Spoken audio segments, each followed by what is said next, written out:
So, Lizzie, while we were just getting started, I just went through some housekeeping. I reminded people while thanking them for giving the time that we're here to talk about, in advance of World Menopause Day and beyond that, of course, what the three most impactful changes people could make to their workplaces in order to make them more inclusive.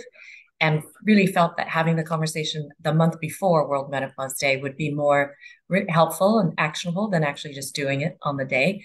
So thank you for joining us, Lizzie. And then what I've done was asked a poll question, which was how many people who have participated or who are joining us today already have menopause policies in place at their companies, who don't, and who don't know, frankly. So let me, I'm trying to think if I end that poll, if it's going to show the sort of punchline. So I'm going to leave the poll open because there are actually a couple more people who haven't answered. And I think what I'll do now is actually ask you to introduce yourself, if that's all right. I already told people how excited I am that you're joining. But if you wouldn't mind just giving us a quick, half-minute intro about you, the point of view that you'll be bringing for us. You're going to be modest. I know you will. So I'll try and I'll fill in the blanks afterwards. But again, the different types of companies that you've had experience with, the different non-executive director and board roles that you've had, so that people know how you're informing your perspectives in this conversation today.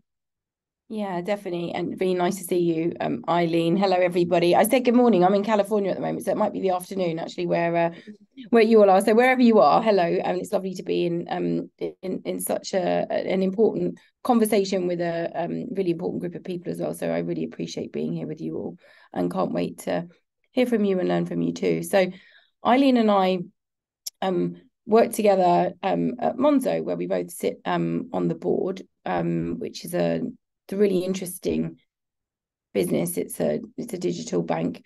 It's a very young organization.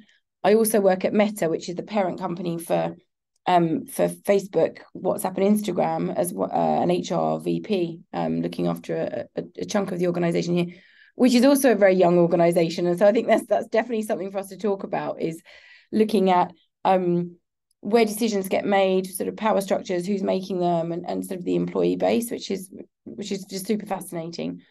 I also sit on the board. I'm the vice chair of a charity called the Speakers Trust, which I'm very, very passionate about, which is a social mobility charity within the UK, helping young adults find and unlock their power through improved oracy and speaking up for themselves. And actually that I bring a lot of learning from my role into that organization about advocating for others, but also giving people voice.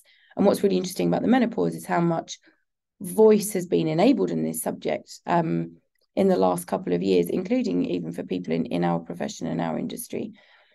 I have lived and worked in Africa, Middle East, and Asia for 15 years, and I'm back in the UK now for a whole new adventure with my family, which is super, super exciting. Outside of work, I'm a terrible horse rider and a very enthusiastic cook and mother to three, and perimenopausal woman herself. And there's a standing joke in my friendship group. We're all of us a similar age about what stage we're at, and we've now sort of started the teasing of like, oh, you're only perimenopausal. Oh, I'm the full deal, as a way of bringing humour and levity to what can be quite a confronting stage of our lives. And we can talk about humour as well, because I actually think there's an important role within humour, breaking down paradigms and power structures. So delighted to be with you all. Thank you so much. And you have covered so many of the reasons why we are also excited that you were able to join. You glossed over the fact that even before Meta, you've been at, major companies such as Johnson & Johnson, and you've been at big corporates. You've been on investment banking. So you've been in financial services, back to it now a bit on the Monzo sort of board. But your perspective, I think, is really useful because it's not going to be one size fits all. And you've had such a myriad of experiences of different sized organizations, different age populations, large, older companies. And when you said younger with both Meta and Monzo, we mean the age of most of the people that work there versus, say, how long the companies have been around. And so I think that's why when we tried to think about who we could tap as an expert and give their perspective on what's really impactful, what can companies really do, you were top of our list. So thanks again for taking the time, especially while you've been traveling and while you're on the West Coast. And so with that, I should probably just do a quick couple seconds on myself. I realized I didn't do this when I was opening up the webinar, so forgive me, everybody. I'm Eileen. I'm the Executive Director at Fertifa. As Lizzie kindly mentioned, we actually first met because we're both on the board for Monzo Bank as well. I have that capacity and was first introduced to Fertifa because I've been an investor here in London for the last 13 years at an early stage tech fund. However, in addition to that experience in those activities where I work with a lot of early stage companies and fast growth tech companies and startups and scale ups, I'm also on the board for Currys PLC, which is the electronics retailer or the Best Buy here in Europe. And I'm also a board advisor to Mulberry. So again, different sized organizations, very different cultures, very distinct, of course, to tech, startups and scale ups. And it isn't one size fits all. But I can tell you that there's now a very shared, and I'm really grateful for this, recognition that menopause and having this conversation that we're about to have is really important and impactful for a business from a commercial point of view, even if we start from the well-being point of view, as in they are hand in hand, they're not mutually exclusive. And so with that, what I'll actually do now is end the poll that I started when everyone joined on, just to sort of share these results with everybody. I could have ended that earlier because sharing the results is separate. So it does look like almost a quarter of people that are on the webinar already have or were at companies that have menopause policies in place, but that means almost 3/4 don't. And actually there's a small number that don't know. And that's really interesting because I almost think that that could be a greater challenge than the companies that don't have policies, because people know that they don't have policies. But the ones that don't, it could be that there's a policy and people aren't aware of them. And it could be that there isn't, but they're not aware of, what needs to be addressed. So I think that's really interesting. I will stop sharing that. And I don't know if you had comments or you wanted to say anything about that, Lizzie. Does that surprise you with respect to the responses? I think that's symbolic of how far we've come and yet how far we have to go. If you'd have asked that question a couple of years ago, I think you'd have got a single digit response, if that. So 24%, a quarter is fantastic, but you still got the vast majority of companies that could move their thinking forward in this space. And I think that's just a great symbol of the wider industry and where we're at. Yeah, I think you're right. It's really reflective, isn't it? Of sort of both, like you say, how far we've come. And I want to talk about a little about that because we spoke before about some of the things that you've observed over, years of your career. But maybe just to frame in terms of the scope of the challenge and the situation, in the UK, for example, alone, about 13 million women today are going through either perimenopause or menopause. 41% of them say that they struggle to stay on top of their work. A little bit more than that will actually consider leaving work. Almost half of them actually already take time off from work and don't tell their bosses, their managers, their companies why they're doing that. And it's obviously, therefore, a huge impact on a team and a company's productivity, but clearly going to be really debilitating in terms of what fulfillment, gratification, or progress an individual is able to make, with respect to their jobs and their roles. And 63% of those women are saying that the symptoms from either perimenopause or menopause are negatively impacting their work. And that just reminded me, it's probably not a good association. You proudly said you're in perimenopause. I should have actually said that. I feel like I probably broadcast that too much. So maybe that's why I didn't do it just now, but I'm very most definitely perimenopausal. I've been on HRT for the last year and a half. And I think I'm so stubborn that I didn't actually consider leaving work because I don't know what else I'd do with myself. But I will tell you, I've had lots of moments where I've thought, do I want to do this, anymore? And I think it's really, unnerving because there are really big decisions that may be taken under duress, frankly, and when we're not necessarily in the best place. So I think where I'd want to start And where we had thought about taking this conversation was kind of talking about it in three different buckets, like we said, because we talked about what are the three most impactful things that you could do. And we talked about previously before this actual session, but this is what I'm hoping other people will chime in on, and then we can talk about them. We talked about potentially framing what the emotional and physical impact of menopause is, and then therefore how it manifests itself in the workplace. And then given what we think those are three changes that we thought were most impactful. And I know I shouldn't be giving away the whole punchline, but like I said, I really want this to be interactive and for people to tell us if they don't agree. One would be implementing a policy, which is why we asked how many already have them. Two would be educating HR managers and employees alike. And then three would be providing some sort of clinical support about actual, medical facts or issues and questions. So those were the three we came up in. And if we can then start at the beginning and talk about, what you think the emotional and the physical impacts are and how you've either observed, witnessed, seen them in the workplace or manifest themselves through the team, I think that'd be a great place to start.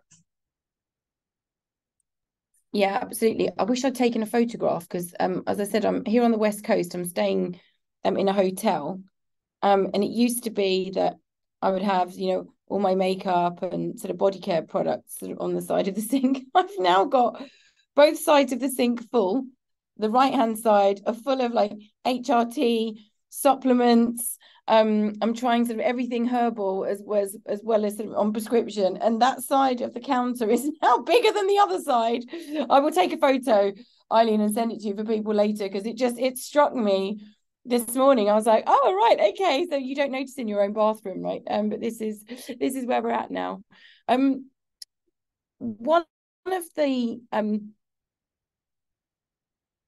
conversations I found very useful to have is not going at the symptom level with senior executives, not talking about not starting the conversation with this is what happens with somebody going through menopause, this is what happens with hot flushes, this is what's happening physiologically, this is how it might impede performance. Because my experience is if we start off framing something as a problem, it stays as a problem. If we can frame something as an opportunity and have people deeply connected to the opportunity, I found that unlocks value. And one of the things that worked really well when I was in Asia is, and I'm going to overgeneralize, but within a lot of Asian cultures, there is a natural respect for age and experience. And that isn't necessarily true in a number of Western cultures. And in Asian culture, there can be more, especially in Confucian-based cultures, a respect for the collective, the wisdom of the group, and the learned experience of sort of the elders of the group, whatever that group looks like. And you will typically find CEOs and C-suite are actually older than in the West, and they stay in employment for longer. The big exception to that is US presidents tend to be older than their sort of Western counterparts. Less said about that probably the better at the moment, but that's always interesting to me. And so working with some of the younger industries that I work with, starting with unlocking the value of people with more lived experience in an economic environment that's really volatile, where are going through a recession for the first time, for example, or have had a competitor come in with a product that's blown them out of the market. That's their first time experience of having to deal with that. Starting with the C-suite and unlocking the value of people with more lived experience of whatever they're facing, it has been much more successful in then saying, okay, well, now that we know that we need these people, we know they can be very, very valuable for our strategy. Let's look and map out who those people might be. And then from there going to what provision, care, talent planning, the whole range do we think we need to put in place for those people? And I just thought I'd start by sharing that, Eileen, because I did it the other way around to start with earlier in my career. And it was a more limiting strategy than this one that I'm now using. No, I love it. And I think that's a great way to start things and to also have me reset the way I'd framed it, right? And you're so right, because my ethnic background is Chinese. My parents were Chinese, but I know that the Japanese word for menopause, and because I'm not Japanese, I'm not going to pronounce it correctly, but it actually means renewal, season, and energy. It's all very positive aspects versus, in other cultures, menopause is the end of fertility. It's almost, end of life in some kind of figurative senses. So in the Japanese language, it's very positive. And you're absolutely right that an opportunity that we have is to frame for leaders, people, teams, that this is an opportunity to really channel and better leverage the greater and wider experience of more tenured individuals and people who are bringing more to the organization at their stage. So thank you for framing that. Do you find that that takes a lot of convincing or persuasion? You mentioned you did it differently earlier in your career, or is it, as you said it to me, I feel like a whole light bulb's gone off. It's so obvious. But do you think, Yeah. because I think there's often, sorry, I asked you a question and I interrupt. I think there's often this false sense of, well, previous executives, women that rose to the ranks never flagged menopause, or this hasn't been an issue before, even in an organization that really respected leadership and seniority. And so I do think it's a challenge to sort of do it in a way and say, but we haven't done enough before. Yeah, definitely. It's really been one of the I was going to say one of the last taboos in the workplace. There'll be others that we haven't thought about yet, because I love how humans' paradigm keeps evolving. But it's of the moment right now. It's one of the sort of the big taboos being broken. I worked for a healthcare firm with a lot of senior women in it, an amazing culture. And I remember sitting in a meeting with a brilliant woman in Hong Kong, and we were meeting with the regional CEO, and she started experiencing her first hot flush. And I'm 48. I want to say this is about 10 years ago, maybe 8 years ago. And I realized in the meeting what was happening to her before she realized what was happening to her. But I only just got it myself. Now, we're both two intelligent women working in the field of healthcare. You'd think that we would be able to sort of recognize the symptoms, first of all, but then also there's recognizing the symptoms. And big on her mind was this sense of shame, that the CEO shouldn't know what she was experiencing. She asked me just to say that she'd had a sort of an unwell episode, because I sort of took her out to get some water because she looked like she was going to pass out. And it was very much around covering up and suppressing. And it really, really made me think about the human condition and how much we were sort of denying that was an experience that most women will go through, unless there is a sort of a biological reason why they don't, because there was shame attached to it. And that was in a very supportive culture. And it made me really, really think around, why is that? What is it about power? What is it about the reproductive system? Also, the dangerous sexualization of women still within the workforce that needs to be dealt with.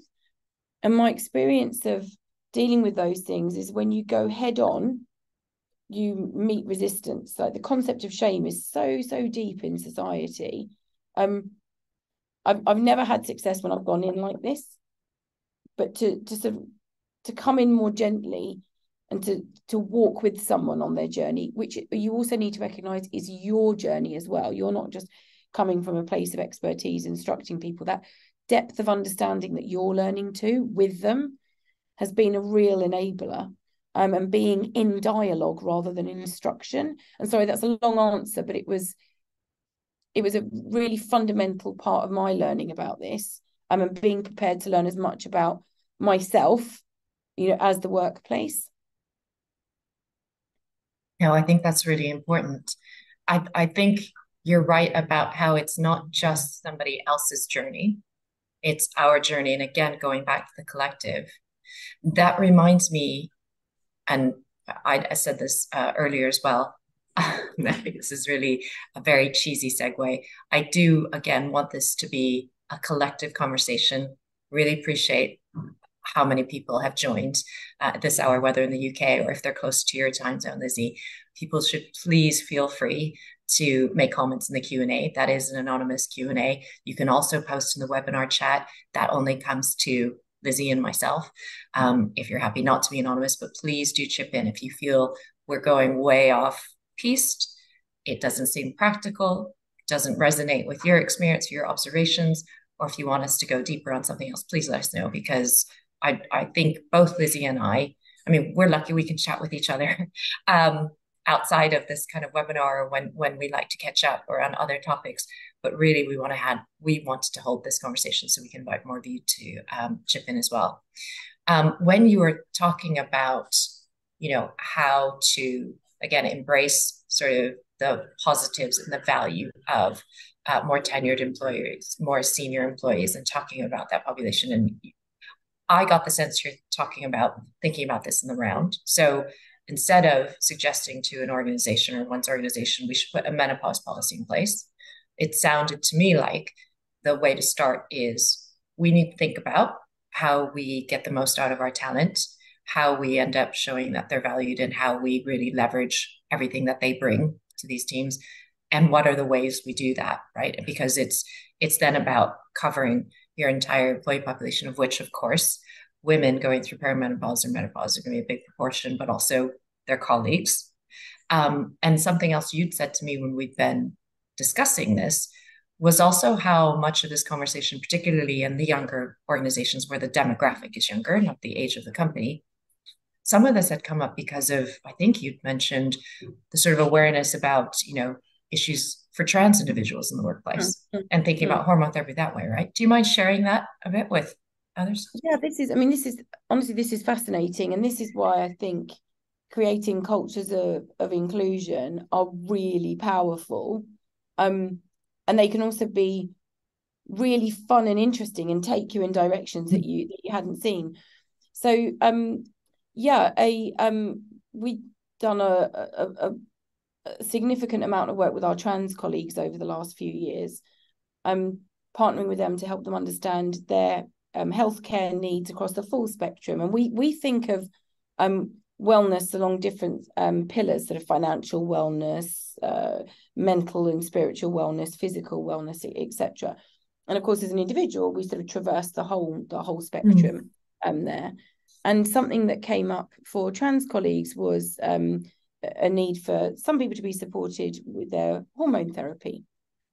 And it was a really important piece of work, something that, I'm very proud of for the team for sort of pioneering this, and it meant a great deal. As a result of looking over here at this population and sort of putting some building blocks in place to support them, we then realized, oh goodness, like we were putting in place hormone therapy for a group of people over here. What about this group of people over here? And that was just like a real aha moment. And the unlock came by, we have something called a diversity advisory council, very, very senior representatives from across a range of different identities and needs from across the company. And we talk all sorts of different policies with them. We might talk about new products that we're launching for consumers. We might talk about internal culture. And then sometimes let's just hold space and sort of talk through. And so it was the joining of dots between these different needs that enabled us to understand that we had an underserved population amongst our senior women, and enabled the team to then put together a menopause policy for our senior women. And what I'm really proud of is that we were one of the first companies in the UK, one of the first company medical plans to remove the exclusion for menopause from the medical plan, so it's treated in the same way as other medical needs. And you'll know more than most that historically private medical plans haven't covered the menopause for, as all women go through it, just despite the medical issues it can cause. And so I'm really, really proud of that work. But that was only both the hormone replacement therapy and then rethinking how we think about the menopause was only possible through the depth of collaboration and listening with our diversity advisory council and individuals as we work together. And I always say to my team, show me your listening strategy. What's your listening strategy? Who are you listening to? Where are you getting your signal from? What formal forums have you got in place? What informal forums have you got in place? How are you in dialogue with the organisation? Because obviously my team is a team of sort of HR leaders, and that is the most important thing. Sorry, I know I'm rambling at the moment. No, it perfectly suits our agenda and what we spoke about. And as you may remember, we said sort of one of the very first kind of impactful change we were going to talk about or try and hopefully draw out as one of the conclusions was putting a menopause policy in place. And I feel like we've touched on two already really important facets of that. One, which is it should be within the round of a wider set of policies. It's not just let's pinpoint a menopause policy in the absence of what we're doing for colleagues more holistically, thoroughly, and in order to really leverage the strength and talents of the team. And then the second point, which you've just said, is listen and collaborate with the organization.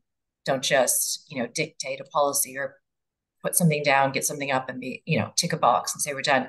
To have a really active listening sort of strategy. And I took notes while you're saying that. And whether it's your council, as you called it, or employee networks that we know a lot of organizations have, or simply having one-to-ones, or making sure you've got an open door policy, office hours, drop in, whatever it might be, to make sure that you're listening to what colleagues and individuals will want from that policy, right? Yeah, definitely. It's the listening strategy is very different from the scanning strategy. So when I work with sort of HR teams, often like in sort of different companies around, what they're really talking about is a scanning strategy. So they'll scan the data. There's a huge difference between that and being in dialogue with people. So I'll give you a fun example of this. So in the healthcare company that I worked at, when we put better health provision in for women and other groups, the company was headquartered in the US, in New Jersey.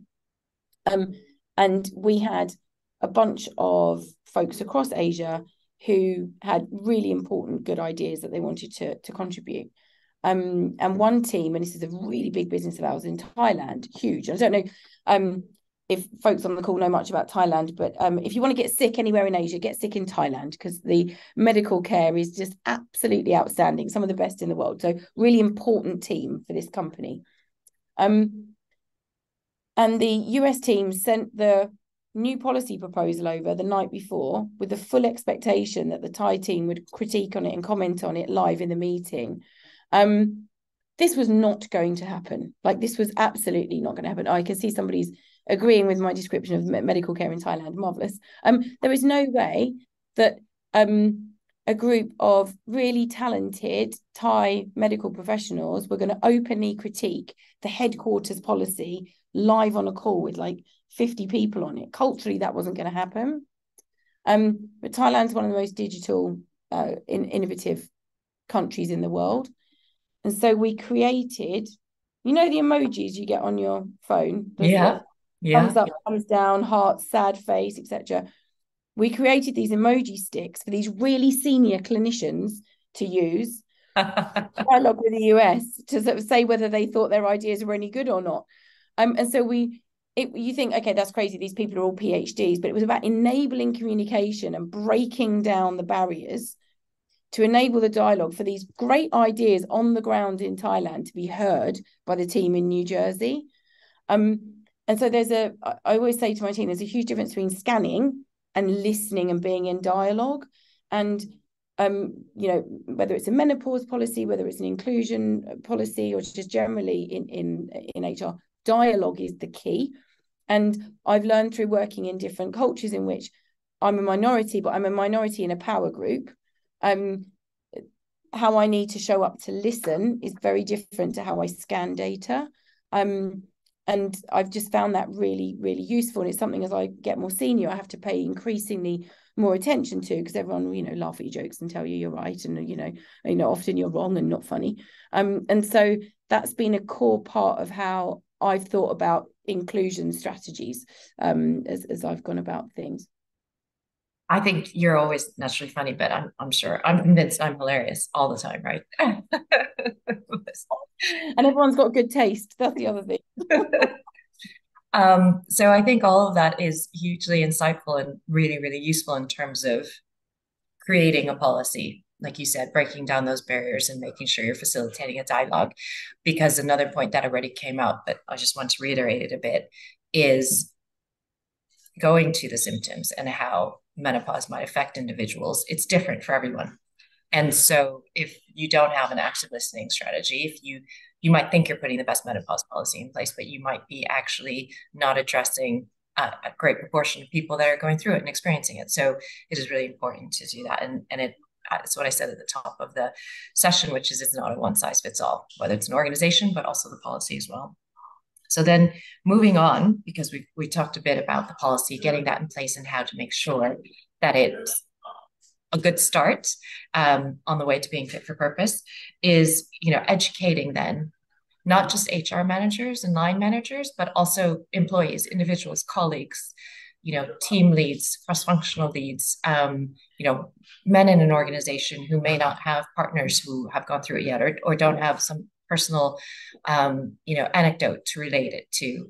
Do you have any words of wisdom or, again, experiences that you've had in doing this and helping to educate more widely, even with a policy in place?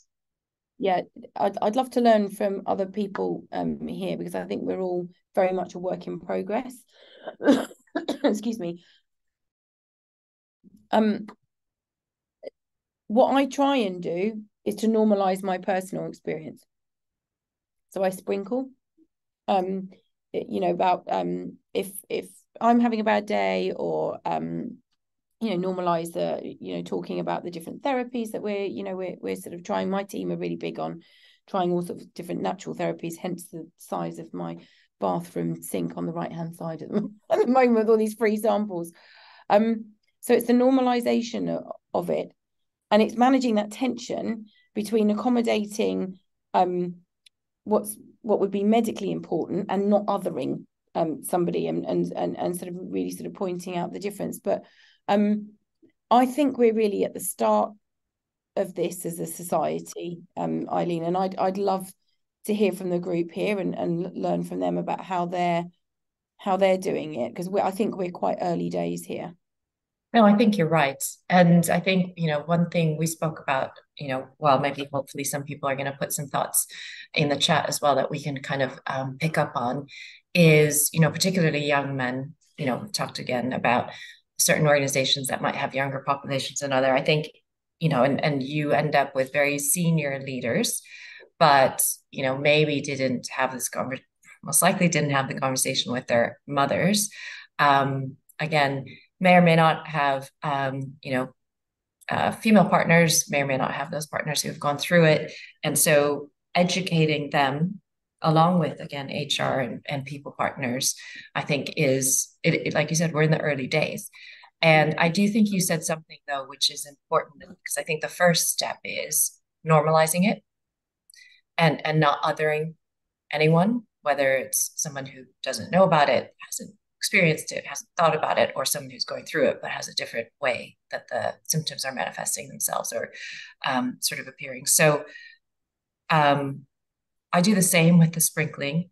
I think that I've found, and I wonder if you have the same, you know, several years ago when I first started trying to share my experience or just trying to normalize it and sort of say, I'm not hung up about saying I'm not embarrassed about it. And so I'm happy to mention it.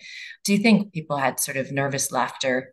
And you mentioned humor at the top of this, they sort of laughed, but I didn't mind that because at least it planted a seed, and at least it was mentioned. I mean, I can't remember, I think 10 years ago, 8 years ago, I don't even think I could say menopause in a conversation in a workplace without 100%. somebody sort of saying, what on earth, that's completely not relevant here.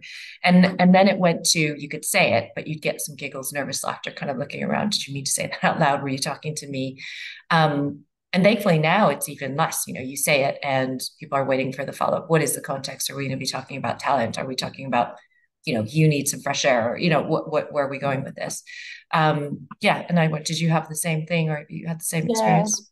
Yeah, definitely. And like my team will tell you, my mantra with them is that HR's job is to cause conversations to happen that wouldn't happen if we weren't there. And yet I was holding back from this. And I think it's to do with, as I talked about, at the start of the call with the story from Hong Kong, it's to do with shame, it's to do with power, it's to do with the over sexualization of women in the workplace, and feeling that you might be drawing attention to that. And so that was a really important conversation with my team to say, okay, like, how brave are we being in this space, and let's just have the real conversation about what's holding us back. I also realized that I needed to normalize things at home as well. So I've got three children. I've got a 12, he's 12 and a half, as it's very keen for everyone to know, 12 and a half boy, and twins who are 7, hence the bags. But I realised I'd made progress because George, our eldest, is very keen that everybody knows that he's going to be a teenager, and we've been talking about hormones and things, because he's started to get rushes of like sadness or feeling cross and things like that. And I heard him say to our little boy Henry, who's one of the twins, the other day, I heard him say, "Mummy says we all need to have a quiet morning because I'm a preteen and she's having the menopause. So we all need a bit of quiet space this morning, Henry." Amazing. Amazing. I love that. He's taking on the charge. And so again, it's just that, am I normalizing it at work but not at home? And it's sort of, we sat and talked about it, around the table, because of course he's learning biology, and we're like, I need to teach him what happens, on the other side, not just like what he's about to experience. And actually there's a commonality in that, and we're together in our experience. That is so insightful, because I do think sometimes we might find something straightforward, or at least we see it as a task to do at work. And so we'll do that at work. And then at home, we think it's still awkward, uncomfortable. And yeah, I've been very open about it at my home, as you might imagine. But I'm sure that, my partner and my children were a bit like, oh, am I supposed to pretend I don't see that book? And am I supposed to pretend, and I realized, though, they were worried about embarrassing me. They weren't embarrassed about it. They were worried about embarrassing me. And so once I started to normalize it and say, it's not embarrassing, I'm glad I know about this now, and I know how to manage it or how to cope with it, they were just as happy to talk about it, because turns out when you talk about menopause and you talk about hormonal health, and you have preteens or teenagers or pre-puberty, children at home, and I have the same, it's a similar conversation, because kids are, I have an 11-year-old daughter, and she's wondering why she's up and down sometimes, and she's more stressed than she's not. And we end up talking about puberty and hormones, and it's the same thing, in a different phase of the cycle. And so talking about hormonal health, it turns out, has been actually really, really helpful, I think. But then I think that it's harder for it to be a genuine effort and impactful at work if we're not also doing it at home or in our personal lives as well. So I think that is really important. And I appreciate you bringing that up. I think I'm mindful of the time because I realized I could talk to you for hours. I'm sure you're in California to actually do other work too. So I won't keep you for much longer, but we've got about 15 minutes. I do want to leave time for Q&A, but I do want to get to then the third part of what we had hypothesized or put out there as our theory for sort of the three most impactful changes. And the third one was providing employees with some level of clinical support.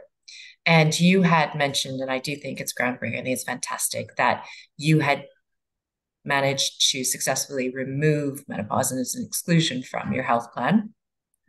I think we all know, but for whatever it's worth, we'll just establish, the reason why it's typically not covered under private medical insurance is, as you said, because every woman goes through it. And it's usually the case, especially here in the UK, that private medical insurance cover is for, acute health issues or something that happens that isn't part of a normal sort of, health situation. And therefore, if every woman goes through menopause, that is then construed or defined or categorized as normal and not something extraordinary that should need to be covered through any kind of medical claim. I think, as you pointed out, there are so many medical issues related to it that that's probably not the way we'd like it to be defined today. So, I don't know if you have any tips on how you got that excluded. I presume part of it is your market power might be overstating it, but the size of the organization that you're at, you had some negotiating leverage with your medical provider. Certainly, without trying to make this an advertorial, we at Fertifa, what we do is provide well-being support and navigational advice for everyone through any kind of reproductive health journey, but particularly menopause is one of the key ones. Are there other resources that you would have researched, turned to, or looked at if you hadn't been successful in getting that carved out of your private medical? Yeah, and thank you. And I think, companies like ours have got a big responsibility here and sort of aware of that. Excuse me. One of the most important things I think that we've done is hold in balance the what do we think needs to be especially dedicated, if you like, for menopause, and what could be integrated through our other plans. So, for example, something that we feel strongly about is that we cover for private medical consultations with a gynecologist, for example, to sort of diagnose menopause early and provide initial HRT prescription, sort of where relevant, and we can do that as a standalone. That works really well, and then somebody can transfer to their GP. But really, early access was something that we felt was really important, given that it's a whole body condition, but also integrating through our other pillars. Remember, I sort of talked about financial well-being, mental well-being, and physical. So I think you mentioned at the top of the call, Eileen, and this is not uncommon, where sort of people start to think about their life choices and whether they want to be working in the same way anymore or other options open to them. So financial planning was, for example, like a really important part of our financial wellness. Same for physical well-being. We know that physical health needs change. Doing a load-bearing exercise, for example, becomes much more important. And so making sure that there's good sound provision within that pillar. And our big shift, which I'm seeing in the industry, is to move away from, and our head of, we call it LIFAT, which is our sort of benefits team. She calls it well-being washing, where somebody will attach a sort of a well-being description to something that actually isn't really deeply anchored against a scientifically proven driver of well-being, but it looks nice and sort of fluffy. But moving really to scientifically proven drivers of well-being, where the individual is at the center of our policies, and they're able to choose and select rather than us choosing for them. And that's a really important philosophical shift I've seen in the last few years. So well-being, flexibility, and choice.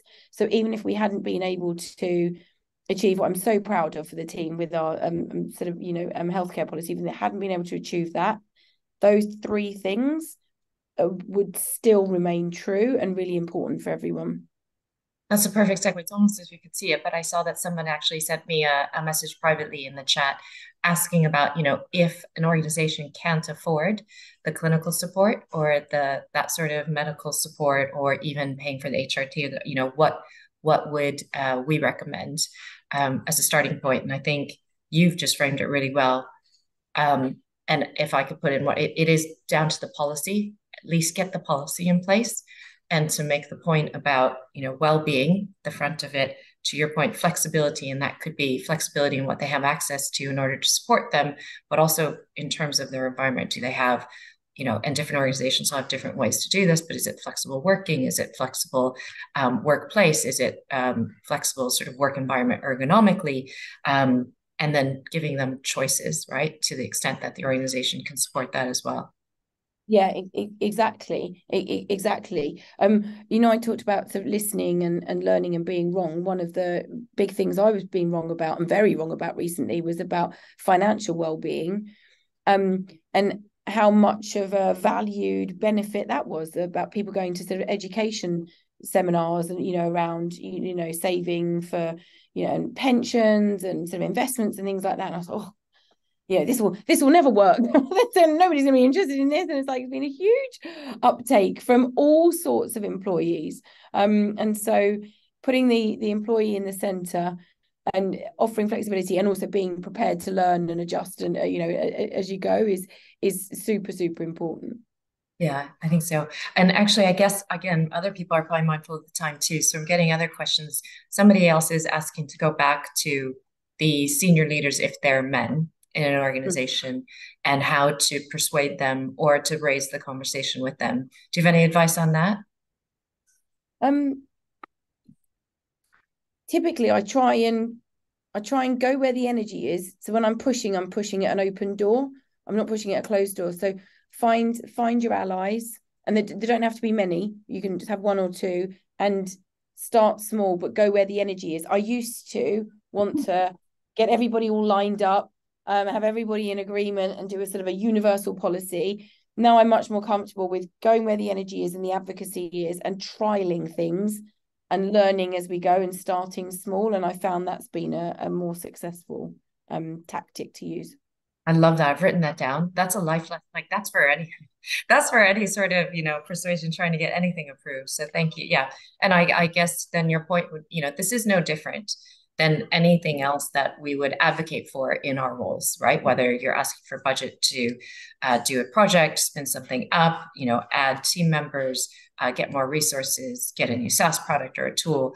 And so I think, to your point, testing it with different stakeholders, trying to make sure or see if you can get at least one ally to help have that conversation with you. Don't try and get a consensus, because first of all, I think that takes too long, but it's near impossible. You're not going to please everybody, right? So, but you find out what different sort of pressure points are and different opportunities are in order to flag these conversations. Yeah.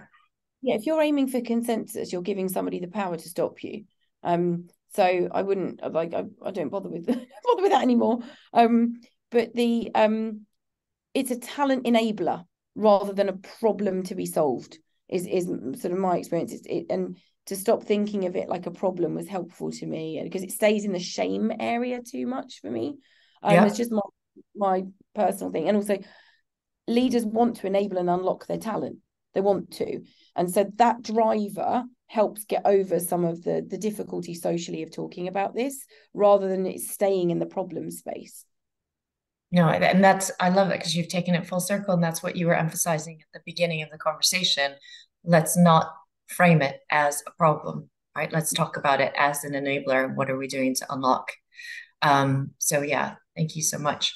Somebody else has asked a question. You might see it, how should we educate our HR teams and leaders in a way that's long-term, long-lasting, sustainable, and not just a one-off webinar or event, which is so often, the sort of tick box, isn't it? World Menopause Day, for example, or World Menopause Month. Yeah, definitely. And this is where we were talking about dialogue, and then dialogue is an ongoing loop.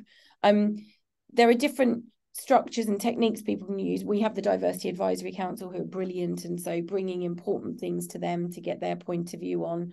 And they've actually helped me hit the gas harder on something that I was nervous about, you know, a few years ago. So it's not just about saying no and you know, thinking in it from a defensive point of view. They're a real value unlock for us. But that regularity and frequency of touch point. So you're not just bringing one thing and you're not just bringing a problem, you're bringing, you know, value creation and lots of different perspectives on a regular basis. And then one thing can feed into another. Like we talked about the link between trans and menopausal women and so the similarity of some of the provision.